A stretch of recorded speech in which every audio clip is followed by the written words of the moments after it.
Tell me why you think the Niners have bungled the quarterback situation. Geez. Again, I was in contact last week with a coach on Bill Walsh's staff, and he said to me, Lowell, the Niners gave up 3 first-round picks and more. And a third.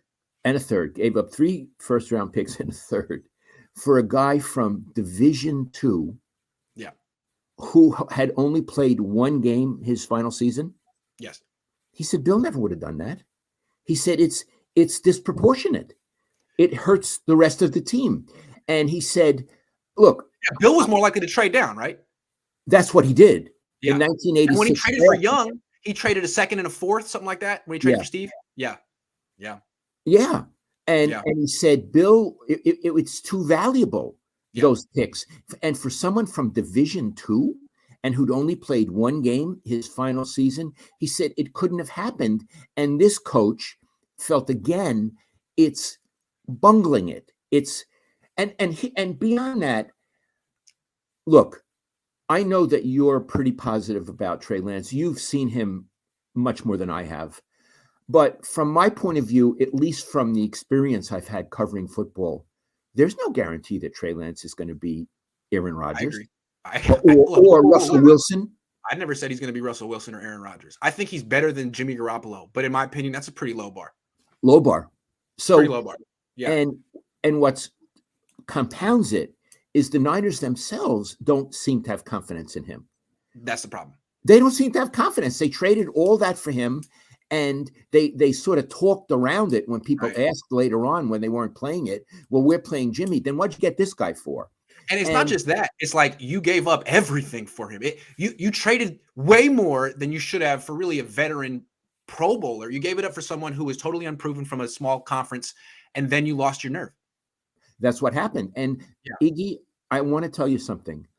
I have rarely seen a pro team in any sport mismanage a situation like that. Yeah. Let me ask you, I don't know, what did the Rams give up for Stafford? They gave up Goff. 2 first-round picks in Goff. 2 first-round picks in Goff. The Niners gave up 3 first-round picks and a third for a guy who came from, again, I like him very much, but when you give up that much, you should be getting Deshaun Watson at 26. You know what I mean? That's what the Browns gave up for Deshaun Watson. And the Browns can be like, hey, at least we know Deshaun Watson is a top 7 quarterback in the league. The Niners can't say with that that's why they played Jimmy last year, because they're like, we really don't know what Trey is, so we'll start our quarterback who's maybe the 20th best quarterback in the league. Maybe. And you don't give up all that draft capital for someone that you don't know about. We don't really know. We were surprised. We thought he'd be better than he is. Well, it was your responsibility to know. It was not your responsibility to guess. And again, I come from the team that Eddie ran, that Bill ran, that George Seifert ran. They weren't taking guesses. I mean, they missed on some players, but man, they were right a lot of the time. Look at the 1986 draft. It was just brilliant what they did. I haven't seen that from the 49ers ever. And so, as of today, their quarterback situation is a muddle.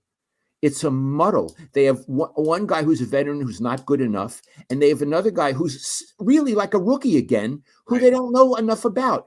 And you don't learn about them in practice. I don't care what they say. And they say, oh, now he's more mature, he's better, he's more accurate. They found that out in practice? Hold on, then name him the starter. Name him the starting quarterback then. Get rid of Jimmy. Cut Jimmy if he's ready.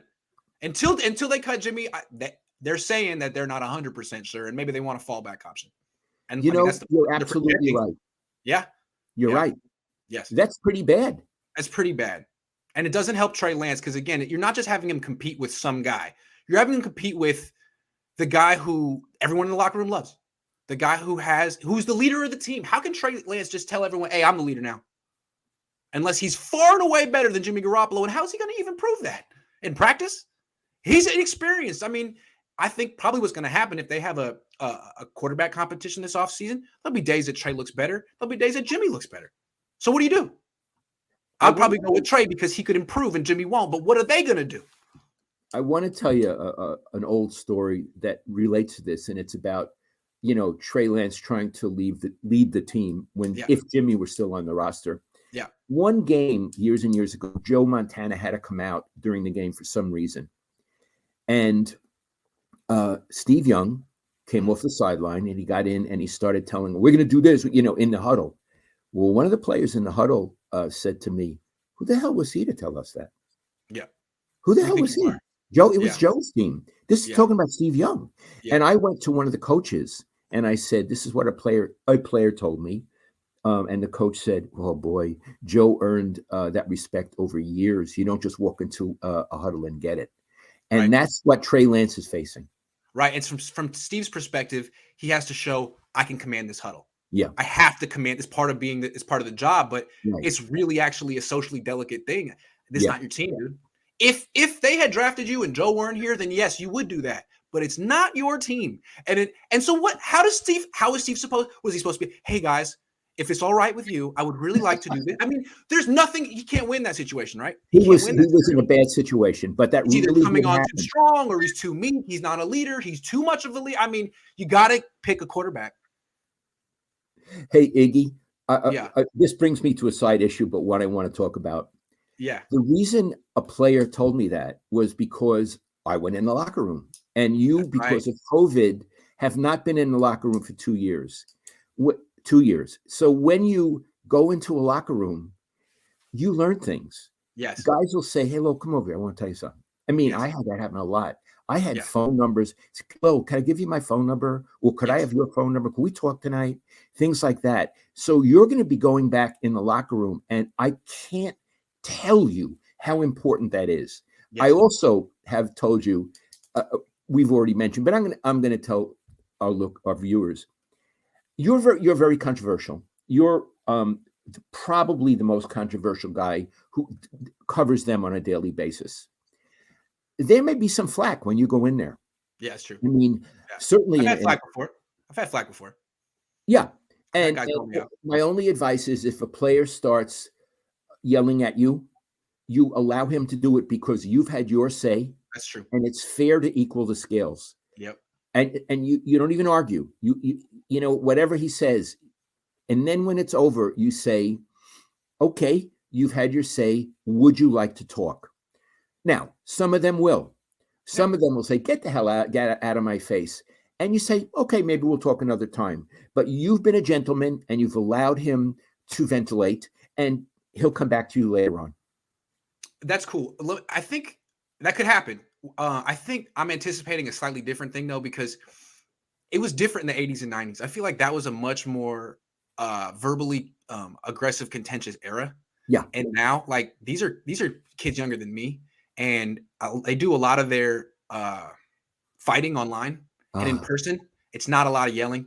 So I've had conversations in the locker room with Jaquaski Tart and Dante Pettis, but they've always been very respectful. Like Dante Pettis is like, why do you keep doing this? Why do you keep saying this? And Jaquaski Tart, like, why are you so focused on my neck? Like, usually these players who were born in like 1995, are really nice and sensitive. And so I don't know if they're all like that, but players are different these days. I come across like, am I bullying you? I'm so sorry. I didn't mean it.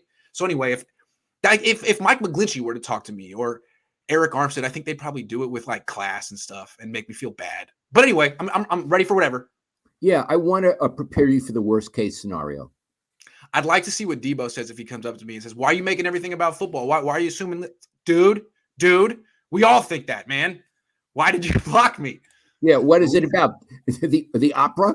Yeah, what are you talking about? Louise says, I missed that New York accent and honest view. Welcome back, Lowell. Thanks.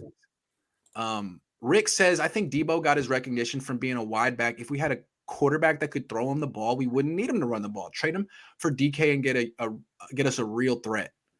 Oh boy. Let me just tell you, from what I heard, because I have connections too, that DK was really unprofessional in Seattle this past year. Because what happened was they got rid of the wide receiver coach that he was tight with and made Pete Carroll's son the wide receiver coach. And DK apparently wasn't having that and didn't really pay attention in meetings. Now that guy's gone. He's in a new position, and they brought the old wide receiver coach back. So maybe there's a chance for DK. But I got sources too. Just saying. DK. Welcome back, Lowell, says Janet Ortiz. Thanks, Janet.